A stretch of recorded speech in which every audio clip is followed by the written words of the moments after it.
It's a beautiful Monday morning here in Lagos. Good morning, everyone, and welcome to the program. I am Nifemi Oguntoye, standing in for Onkuyori. So get used to my face. I've been with you for a while he's on vacation. The big question on the minds of many Nigerians this morning would be, why has President Muhammadu Buhari refused to assent to the much talked about Electoral Act Amendment bill 30 days after it was transmitted to him by the National Assembly? According to Nigeria's constitution, there's a 30-day window wherein the president can make his decision known as regards the provisions of the bill.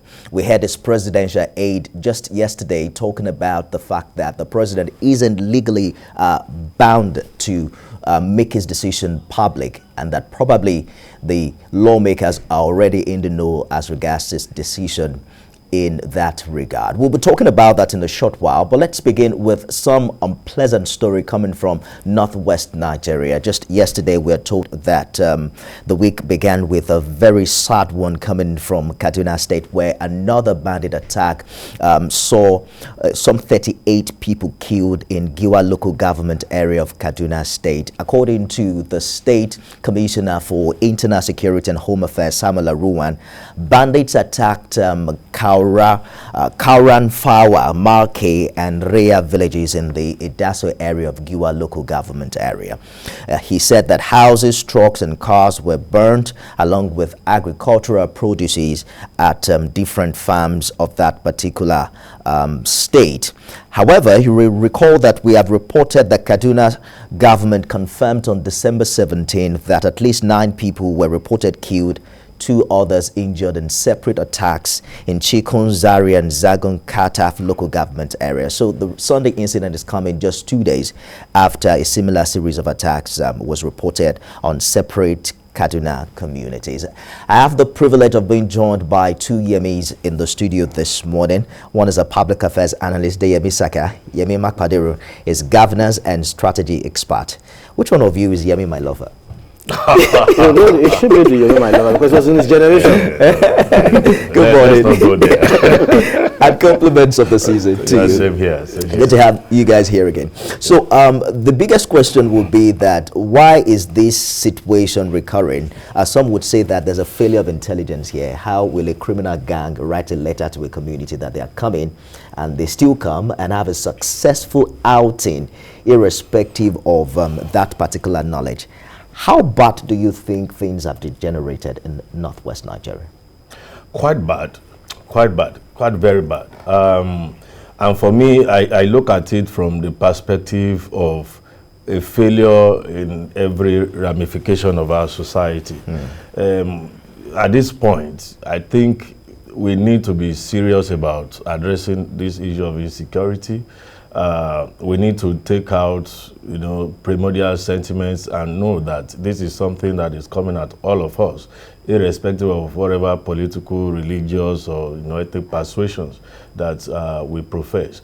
Now, we must also be humble and honest enough to admit that this is slipping through our fingers, and that we got here because of the failures, ineptitude of all institutions of society.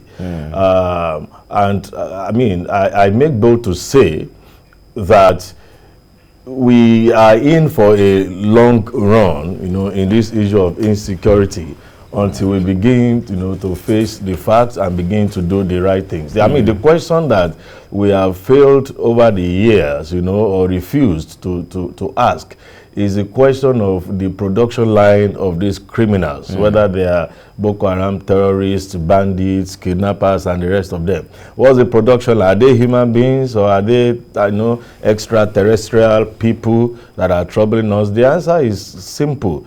These are the same people that, we produced, in the society, the family, the religious organizations, the schools, and then the government that is meant to be concerned with the remnant of deviants that, went through, the meals of the different institutions, is also overwhelmed in the sense that the sheer number, the sheer number of these criminals, for me, it's overwhelming. And I make bold to say that when you have such a situation, it is even very difficult, to assume or to believe that those that within the security architecture of that same country, you do not have loyalists, sympathizers, and even, sponsored, members of these criminal gangs in those institutions. Because you mentioned the issue of, intelligence. How do the criminals get to know, that something is coming at them and the rest of it? So it's a whole lot, holistic approach that we must be. You just continue to wonder how long it will take to, really identify the way forward in this regard. Over 800 victims in northwestern Nigeria, Katsina, Sokoto, Zamfara, Kaduna, even Niger and north central region. You recall that recently the president sent a high-level delegation to, I think, Sokoto in this regard. But the big question would also be, why is the federal government stalling in declaring bandits terrorists after a court order? There are people who are asking that the AG have gazetted the court order for IPOP the same day and 4 days after IMN. That is it not giving room for Nigerians to begin to think that there perhaps might be a change of mind in that regard? But importantly, how important is calling these guys terrorists in winning this? Well, whether we like it or not, some of us know and are certified that these guys are terrorists. And I think I'll need to take us back, like 2015. And I think it's open to comparative intelligence analysis. If anybody thinks they have a counter intelligence analysis or opinion, we could debate it and come up with a more agreeable one. When President Muhammadu Buhari on May 29, 2015 at Eagle Square gave a pronouncement of the immediate relocation of Command and Control Center and all the service chiefs to be deployed to relocate immediately to Maiduguri, it took almost 13 days for that order to be executed. And some of us kept warning us at that time that that's enough room. In fact, you don't make such pronouncements publicly. And so some of us believe that it gave the Boko Haram fighters, insurgents, room to live wherever they are and mill among citizens and the public in these cities. And we kept saying that there was a time we were saying there was this allegation or allusion about Fulani headsmen. Some of us cautioned that yes, but why we believe that the killer headsmen, you could probably say they have Fulani extractions, but we should be aware that these are people that they've interacted with Boko Haram fighters and they've been indoctrinated. So whether we like it or not, if we end up dealing with terrorism and what have you, we'll still be dealing with insurgency across Nigeria, and they had sleeper cells. That is one. Two, February 2015. The administration of former President Goodluck Jonathan sought for 6 weeks extension before we had the general elections. In that 6 weeks, after the 6 weeks military onslaught in Northeast, I say this and I want anybody to contradict me or challenge me. There was not an inch of Nigerian sovereignty under the control of insurgency of Boko Haram. Now, what did they do that we are not doing that brought about the massive retrogression in what was achieved? That is one. Two, we have an NSA that has been in office since 2015.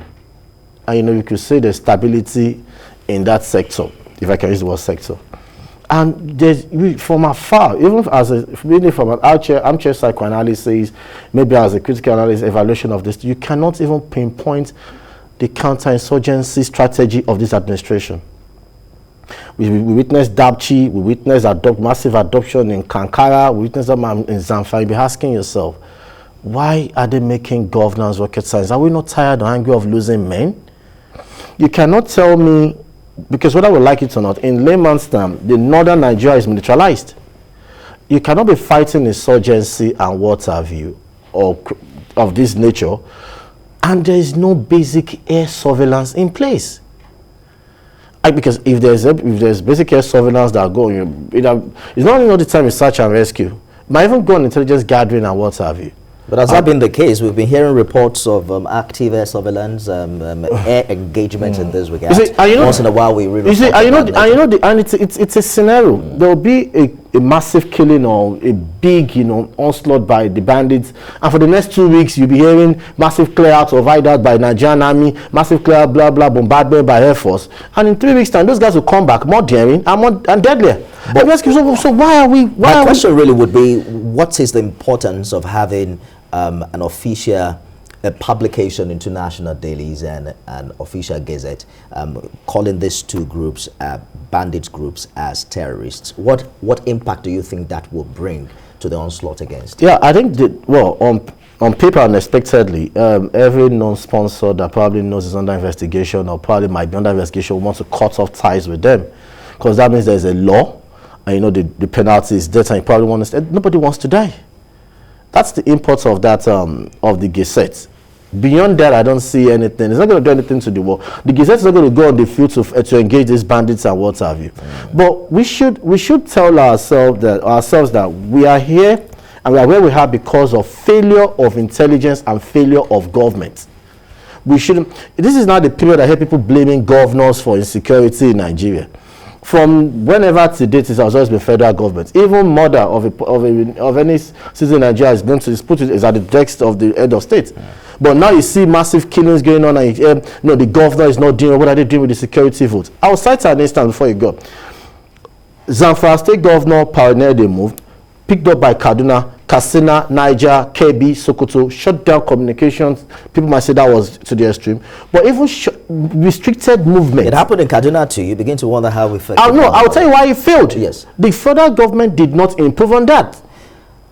Let's hold on that, and we'll just take a break now. When we return, we'll turn our attention to what appears to be an apparent withdrawal of assent of Mr. President to the Electoral Act bill. Stay with us. What is the future of the Electoral Act Amendment bill? That's what we're talking about right now. Yemi Saka, Yemi Makpadurum, thank you for staying the course. We're joined online via Zoom, Chukuma Ezeala, who's a lawyer and a public affairs analyst. So we're told, Mr. Ezeala, that after the 1 month window closed yesterday, some lawyers are arguing that President Buhari still has 1 day of grace to make up, which was make up for yesterday, which was a work-free day. How do you react to that? Sorry, please come again. I didn't hear you well. I'm asking what your interpretation is as regards whether or not the president has the grace of 1 more day, saying that Sunday was a work-free day. Yeah, yes, by the interpretation of statutes, we have what you call statute of interpretation. When a particular thing is said to be done and it falls on a public holiday, the next day becomes the day in which it will be assumed it should be the last day. So going by that rule of canon of interpretation, if it expired yesterday, it means that today he can still do it.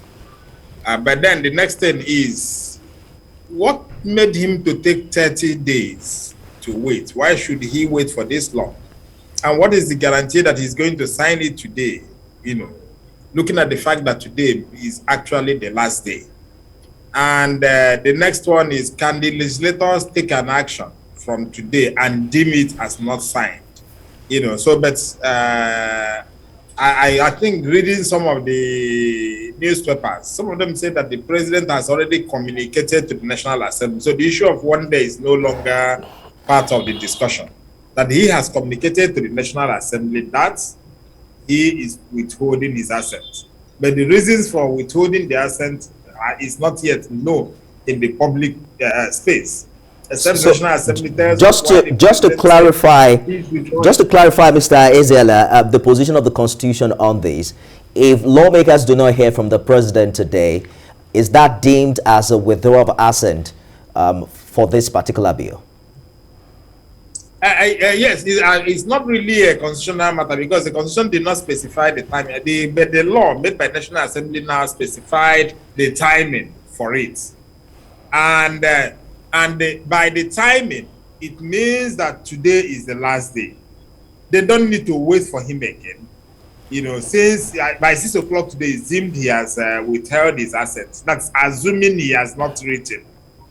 So that's a simple matter about it. They should wait if he has not written for the expiration of today for them to take the necessary action.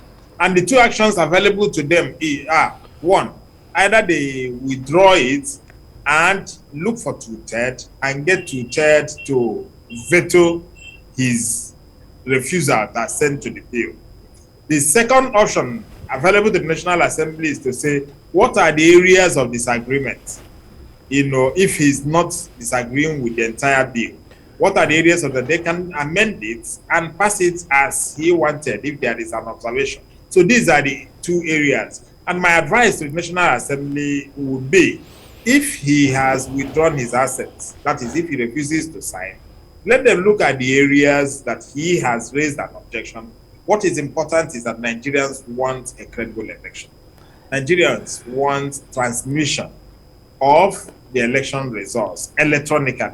This is more important, and the ego should not play at this stage. Nobody, because some people, because this is actually war between the politicians and the people. Whether it's National Assembly, whether it is the governors, whether it's President Buhari, but this is war between the people and the National Assembly.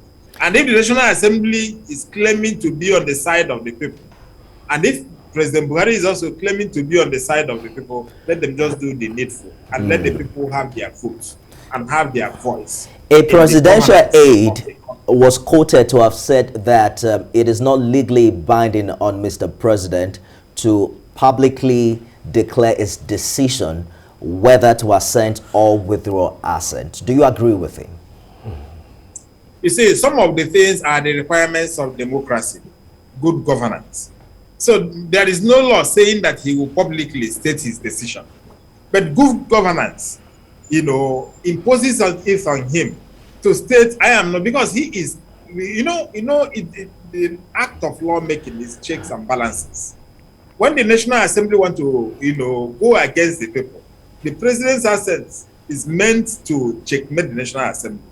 And when the president is going against the people, the power of the veto of the National Assembly is meant to checkmate the president. So everything must not be written in laws. But good governance presupposes that all of them are accountable to the people. So if the president says, I will not sign because I think it is not the right thing for the people, the president should be able to give us reasons. We have the various media in which the president should be able to tell us, this is why I don't want to sign. And those of us the electors, all of us, you and I, should be able to air our opinion and say, Mr. President, we think you're right. Mr. President, we think you're wrong. So it's not a question of whether law has said he will give it publicly. It's a question of the requirement of democracy throughout the world. When you look at what happens in the United States, in other states, when a president decides to withhold assets, he will normally explain to the people, because he's accountable to the people, this is not a military government. So whoever is advising him that he doesn't go us any explanation, he doesn't go us on any duty, I don't understand where that type of advice. Quickly, Mr. Ezeala, talk to us about the importance of this amendment being backed by law. Because in Anambra, for instance, we saw some semblance of electronic transmission. In 2015, also, we saw the use of card readers, even without an amendment of that bill. Now, the problem with the process is not that INEC cannot do its transmission, but the problem is that you may not use it in evidence. The Supreme Court has stated, some of us believe that the Supreme Court shouldn't have gone to that extent in saying that if there is no provision for electronic voting, then the INEC will have no business using electronic voting. Because ordinarily we would have gone down to the judiciary because the judiciary, an active judiciary, should ordinarily effect the will of the people, not necessarily lawmaking, but effect the will of the judiciary. Would have empowered INEC to do that which it thinks is necessary to protect and safeguard the will of the people. But the Supreme Court, missing that opportunity of empowering INEC to do that, we are now going back to legislation. So we now need the National Assembly to state that INEC would use electronic voting. But ordinarily, some of us interpret the powers of INEC to include, because, there There was no law also saying that they should use from so and so. It was in INEC manual.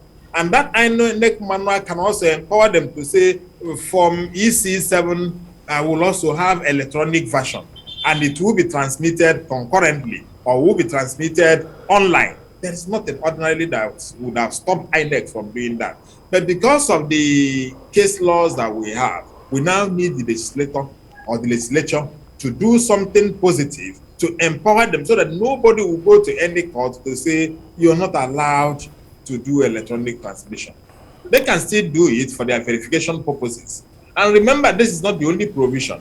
They also have provision in the bill to state that when an electoral officer has gone outside the call of his duty, when he's declaring false results, the INEC can reverse that without waiting for the tribunal. So this is also part of what we have. All right. You know. Hold on, Mr. Zeland. Let me talk to my guest in the studio, and I'll be back with you shortly. Perhaps before the end of today, we'll find clarity and also understand the president's decision in this regard. But, you know, logic will tell you that why wait for this long if it was a simple and direct assent? Perhaps we're going to hear a no from Mr. President. But a few days ago, Mr. President was quoted to have talked about his commitment to a free, fair and credible election come 2023. Do you think that it matters what his decision is on this bill for people to believe his statement? Well, it does matter because it looks to me that the preponderance of opinion, if we have to use the public space, the media, social media and the rest as a gauge, a parameter, is that the president should sign whatever the contentious issues in that law. And of course, in that bill. And of course, the president also has set a precedent with the petroleum industry bill, which is now the PIA, by signing it and then sending an amendment to the National Assembly.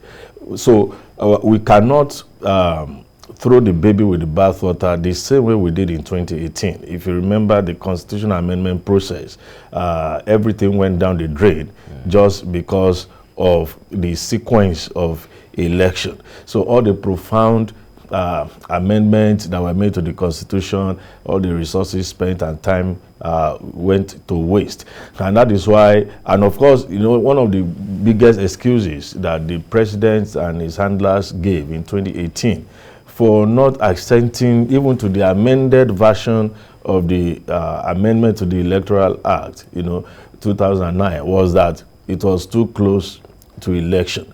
Now, in a few weeks' time, in a few days' time, we will be in 2022, and election will commence in February 2023. So, are we not going into a cul-de-sac, or are we not going to, experience a deja vu the same way we had in 2008? For me, what appears to be, in the mind of the people, there is a lot of focus on the issue of direct or indirect primaries, that perhaps that is why the president is a bit confused, and then he has prevaricated up to this moment, because you could see that from the angle of the legislators and the mass of the political party members, in the states, especially those who are not in control of executive power at the state level, they seem to be pushing for direct primaries, and this cut across political parties. And then you have the governors who are pushing for indirects, and then you have both of them sending delegations, their leaderships, going to the president one after the other. And so it does appear that in this matter, the president himself does not have a mind of his own on that matter. Otherwise, what a leader does was to tell the people that, well, this is my view of it, you have a point, but this is what I'm going to do. And that appears to have permitted practically every policy issue in Nigeria, to the extent that it's difficult, for an average Nigerian, even an apolitical person, to say this as a political ideology or economic ideology of the president, because it does appear that for every major decision, it seems to be lost in the middle of the sea and, subject to push but and pull. some people will say there's nothing wrong in taking your time. He has advisors who would lay the facts bare to him on the table, and perhaps he's taking his time to decide. You agree, but that is also situational, because there is also a saying in Africa that when you stay too long on something, a lot of rubbish, comes and meets you there.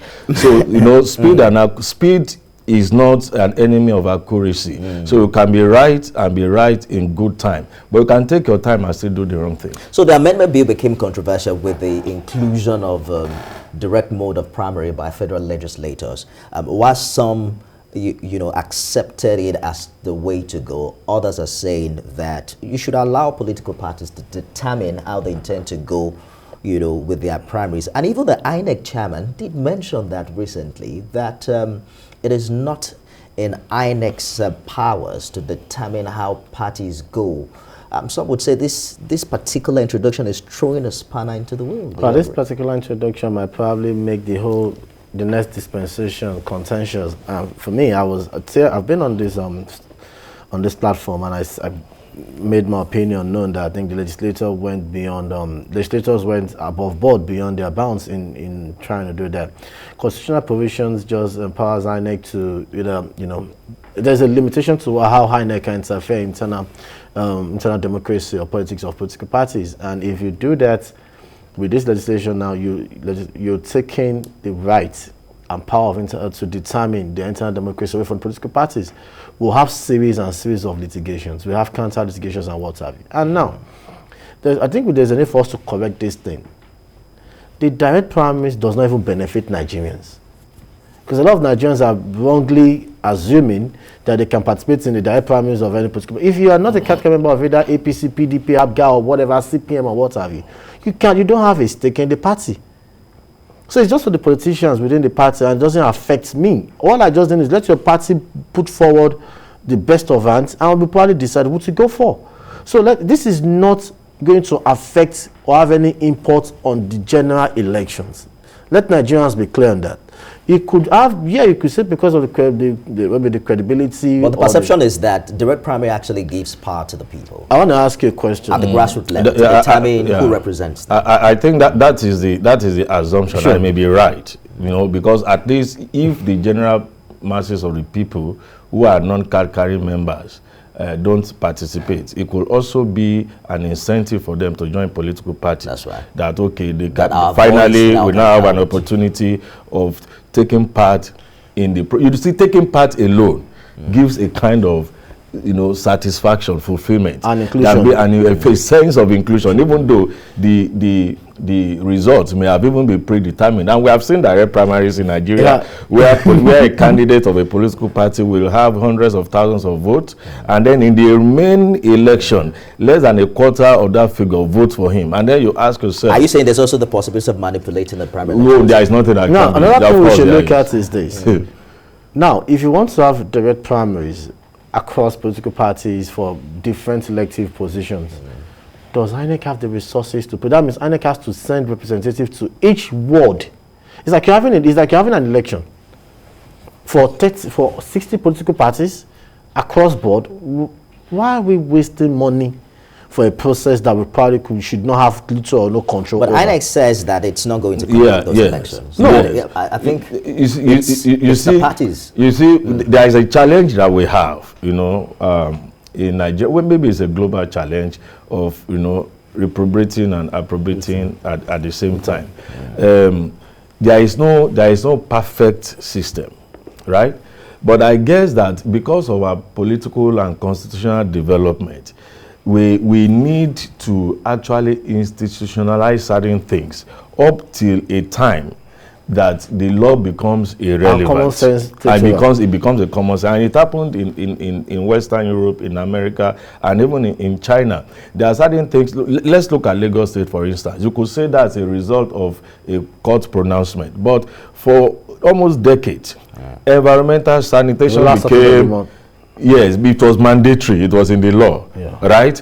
But nobody can really say that now that it is no longer in the law, Lagos is dirtier than, yet there was a transition period where you had that challenge that Lagos now became dirtier because people were not coming out. But it's already ingrained in the people. So the law became irrelevant. So I want to ask, although I suspect that the challenge, I mean, the problem with this electoral act, direct primary or no direct primary, is basically the selfish interest of politicians. Survivor. Yes, the legislators do not want a seat. Yes, they don't want their political future to be in the hands of their state governors. Right. So that just happens to coincide with the kind of popular thinking in Nigeria that, oh, let us be more participatory and open.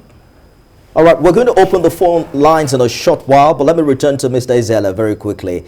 Earlier on, you mentioned the alternatives that are open to the lawmakers, one of which is to bypass a withdrawal of assent, if that's the case with Mr. President. Let's marry the politics in it with these alternatives. The APC, as we speak, has majority. Do you think that that will fly at the floor of the National Assembly?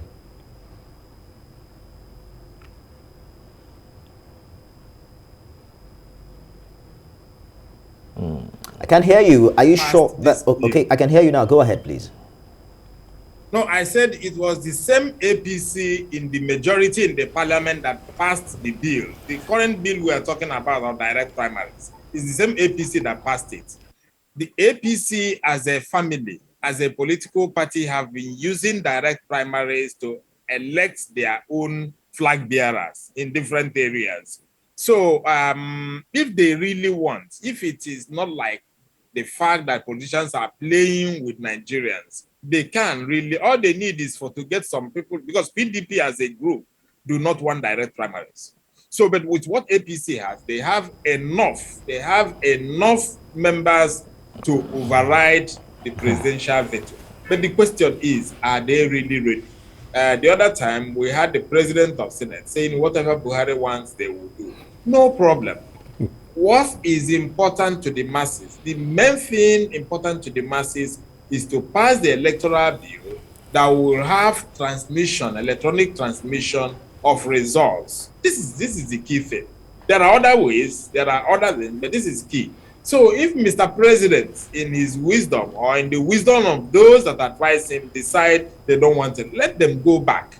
Maybe it may be faster. Within 1 week, they can still pass the same thing, remove the direct, and empower political parties to go by it. But as far as we are concerned, the idea of INEC monitoring the electoral bill, it's not a problem, because it's the same thing. The INEC will still go and monitor whether you call it indirect primaries. It's the same personnel. One personnel from INEC can still go and monitor this one. It's just a monitoring exercise. It has always been what do you call it now? You know, we have seen it play out in many elections. Logistics challenge for INEC. Some would say if it's a delegate situation, it's a limited number of people we're talking about. But if it's a direct primary, INEC will have a lot more supervision to do. But I'll get back to you in a short while. Let's take a call now coming in from Abia. Mr. Korafil, good morning. Are you still there? Yeah, good morning, sir. Good morning, I guess. You see, there is need for us to have a focus. Have a focus in the sense that we are now what we call the digital era.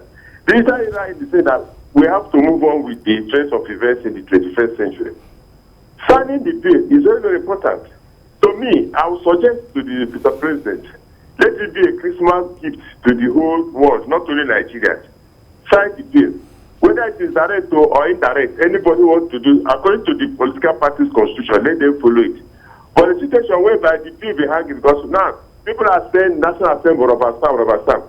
If you take it up, National Assembly, they cannot be bold enough, as far as my own spirit is concerned, to say they bypass the president and sign it.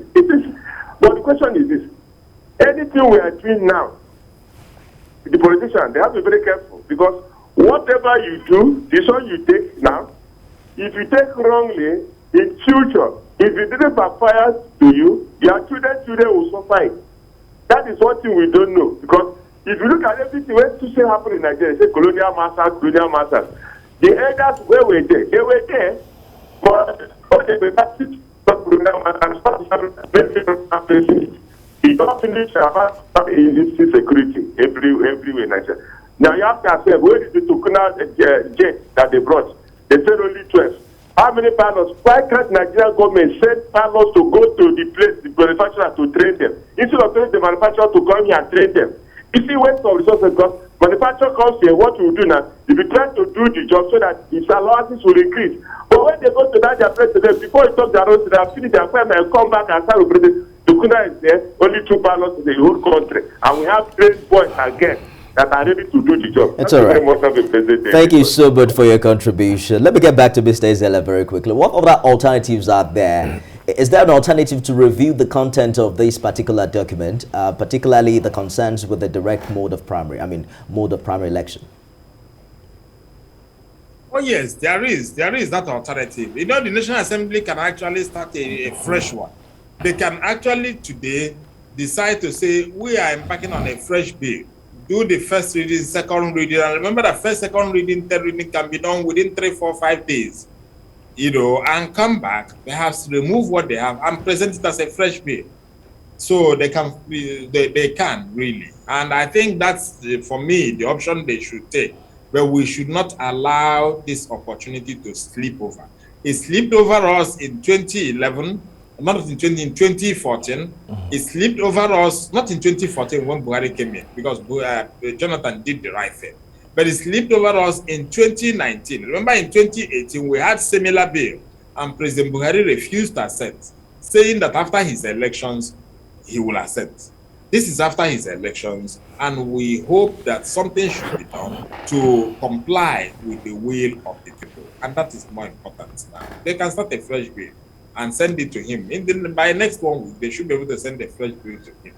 Hopefully by the end of today, we'll get a clearer decision as we get the president's choice in this regard. But let's talk about how ready INEC is. Or let's say how ready every other stakeholder is in this regard. You look at the Anambra election, it wasn't really much of an impressive outing with a bimodal verification system. We're now taking away the incidence form completely, but the complaints remain. The issue of logistics is still there. And people are saying, well, it's not just about having a fine law. Are we ready to implement it to the letter such that it betters the quality of our electoral system? I think you have just hit the nail on the head. You see, when you have a system that is driven by values, whatever you put in black and white will reflect those values. And even when they are not there, people will still do, you know, the right thing. So whether INEC is prepared or not, it's only INEC that I think can answer that. But what I know is that no matter how much prepared they are, there are certain developmental challenges that will still rear their, you know, head in the course of election. It's difficult to judge INEC even by the outcome of the, you know, Anambra election, because that was an election where less than 200,000 people voted. Less than 10% of the accredited voters. Just a minute. Let us take Ada's call from Jos. Good morning, Ada. Hello. Yes, good morning, Ifemi. Good morning to your guest there. It's Ada calling from Jos, Plateau State. Go ahead. I don't know. I'm so worried about the way President Buhari is handling this Electoral Amendment bill, you know, because what of the PIB that is now PIA? It had a lot of flaws, he had a lot of controversies, but he signed it an Electoral Amendment. Why can't he handle it in that way? Like keeping us in suspense. One of your guests, the one eventually said that today is a window visit for him. It is better for him to sign it, you know, than this idea of saying he doesn't want to sign it and then they will now go and try to veto, which will not happen within National Assembly. They have said that anything President Buhari presents will be an issue, but then they can meet a brick wall, because the problem they will have now is that the electorates will be the problem, the masses, and we won't want that to happen. We have a lot of insecurity in the nation. So I don't know, why can't he have a legacy on his own, handle the way he handles the PIB, you know? Then when it comes to the insecurity in the land, let me tell you something, it will continue. So far as they don't fight that war against the insurgency in a coordinated manner and simultaneously, What you go and flush out bandits or terrorists from Zamfara? They will escape to Sokoto. Is it how to fight insurgency? No political will, double standard. That is what is fueling insecurity in the land. All right. I don't know. I don't think we have a better 2023. God bless you. Let's not give up on this country. Thank you very much for your contribution. You were talking about the voter apathy in Anambra. But the challenge is if 10% of voters came out and then INEC still battled with logistics, what happens when we have when you extrapolate, it then means that one can safely say INEC is not ready. But I didn't want to be too hard on INEC. Exactly. So I don't want to be uncharitable on INEC by saying, well, don't let me judge INEC by the outcome of the Anambra election. Even though, because the preferred candidates generally won, people tended to look away from the myriad of flaws, that election threw up. There's a legit excuse for INEC. The facility was burnt earlier in the year. There were a lot of uncertainties as regards to the election and insecurity reports in that part. So let's hope that that is an exception. But let's talk about the importance of having this bill passed into law.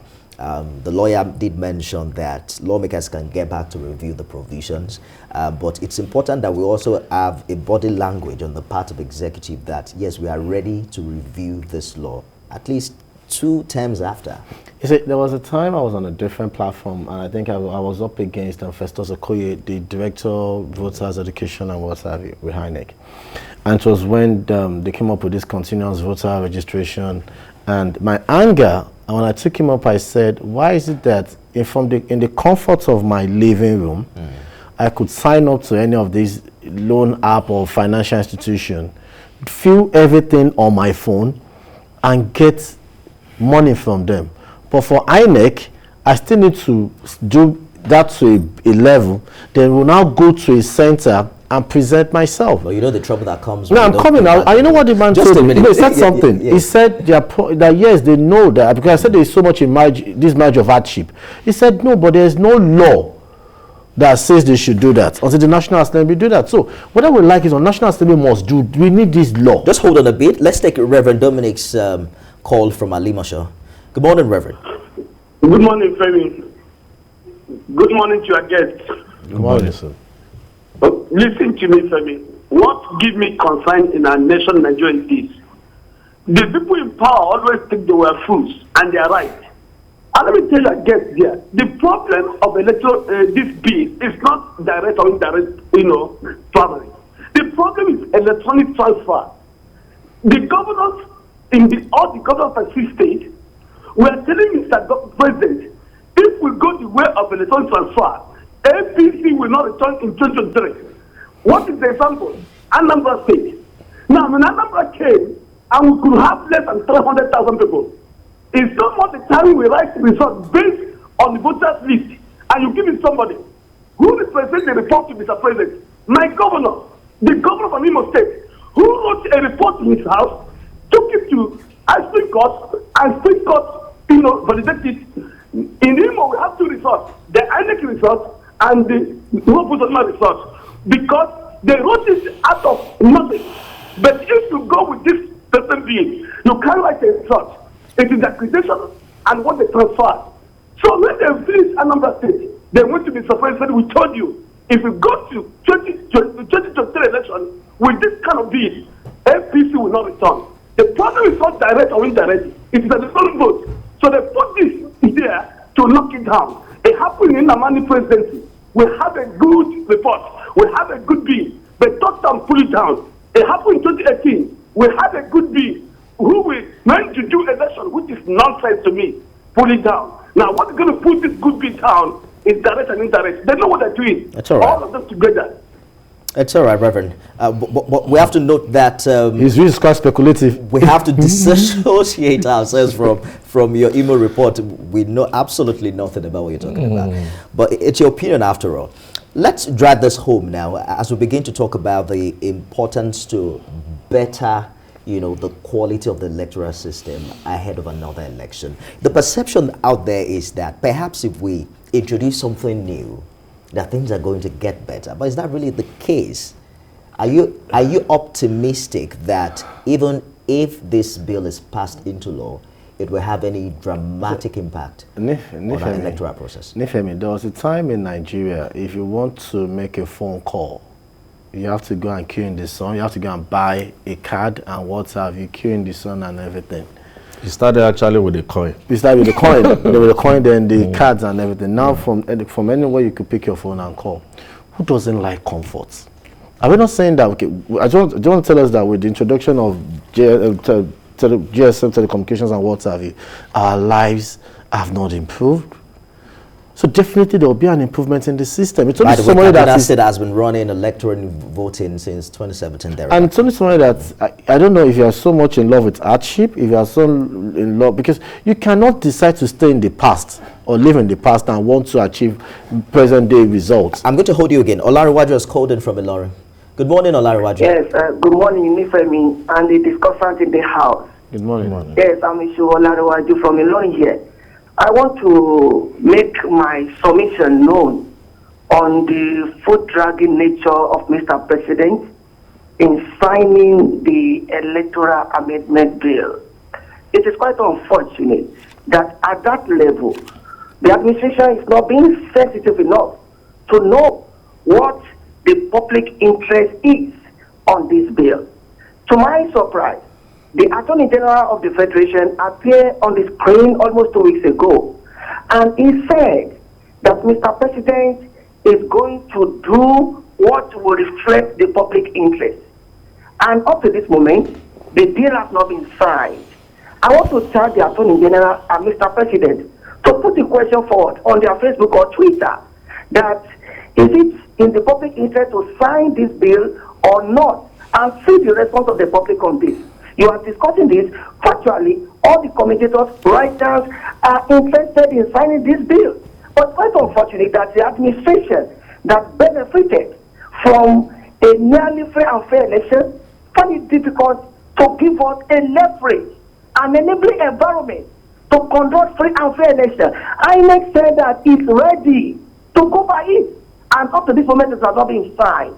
I want to remind President Muhammadu Buhari that presidents have come, presidents have gone, but the posterity remains on them. As a beneficiary, it's expected, even before this time, to have signed that bill into law. It's a good place to leave it now. Mr. Larwaju, thank you so much for calling in from Ilori. It's important, however, that we hold on a little. Lawyers have told us that the president still has Monday. Perhaps we should wait to find out his decision and also his explanation as regards what he has chosen to do with this bill before we nail him. Mr. Ezeala, we have to go now. Let me just quickly, in 1 minute, have your final comments on this one.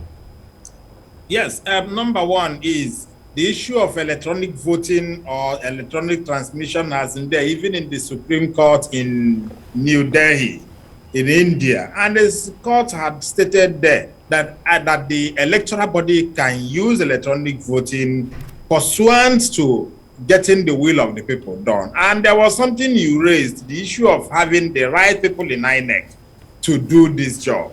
And we think also the list submitted to the legislature should be withdrawn for more competent people. And we continue to say, last time, if you remember what happened in Edo State, there was a time under PDP, they said they will use federal might to win election. And the then resident electoral commissioner in Benin or in Edo State, Mr. Guinea, said, no, it is the might of the people that will be used to determine who gets into office. That is a courageous step by such an electoral commission. So we need to have a system where the might of the people, and how do you test or understand the might of it, is through electronic transmission. And the right people in INEC to do this job. Good place to leave it, Mr. Ezeala. Please let the president... Mr. Chikoma Ezeala, good place to leave it. Lawyer, public affairs analyst, thank you for joining us on the program this morning. Thank you. I would have loved to take a final comments, but we have to go now. So can you do it in 20 seconds? Yes, I'll try. Mr. President, Nigerians normally expect last-minute miracles in December. So this one-day window, a few hours window, is still enough to sign that amendment to the Electoral Act. Some people say lawmakers are holding on to the 2022 budget as a bargaining chip, as a protest. Well, for me, in 20 seconds or just 22 seconds, mine is just about the security. I think there's a need for the president to get angry, and everybody should get tired of losing men We should get out of losing combative and non-combative collateral damage. We should do something, and the NSA should wake up. Deyemi Saka, Public Affairs Analyst, Yemi Makpadero, Governance and Strategy Expert, Chukuma Izela, Lawyer, Public Affairs Analyst. Gentlemen, thank you for joining us this morning. You're welcome. I'm Nifemi Gutoye. See you again tomorrow, guys.